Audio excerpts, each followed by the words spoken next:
শহীদ president Ziaur রহমানের ওনার সময় একটা গণভোট হয়েছিল এবং 2টা প্রোক্লেমেশন হয়েছিল। আমার ভুল থাকলে আমাদের মাননীয় অ্যাডভোকেট সাহেব কারেক্ট করতে হবে। সুতরাং এটা একটা জীবন্ত উদাহরণ আমাদের কাছে। আমরাও সাজেস্ট করতে চাই জিয়াউর রহমান সাহেব যেভাবে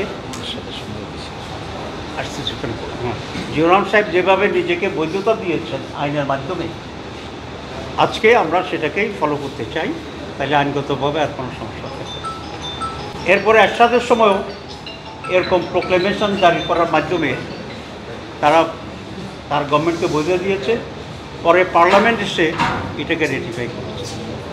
সুতরাং আইনগত ভিত্তি দেওয়া যাবে না, এই কথাটি বিভ্রান্তিকর এবং কিছুটা ব্রিচ অফ ট্রাস্ট এ করে, যে মানুষকে বিভ্রান্তিকর করে। আর আমাদের প্রশ্ন হচ্ছে, যদি আইনগতভাবে ভিত্তি দেওয়া যায় তাহলে দিবেন না কেন? তাহলে মতলব আছে, তাহলে আপনি এটা করবেন না। আমরা মতলববাজির নির্বাচন তো আমরা চাই না, ঠিক আছে? তো সেজন্য এটা করতে হবে এবং এটা যদি আইনি ভিত্তি দেয় তখন আমরা প্রায় সকল সংগঠন 1টা বা 2টা বা 3টা ছাড়া যে এটার আইনি ভিত্তি দিতে হবে। ইনিশিয়ালি আমি এটা উঠিয়েছিলাম এবং For more updates, follow us on Facebook, subscribe our YouTube channel, get the latest update on www.daily-sun.com.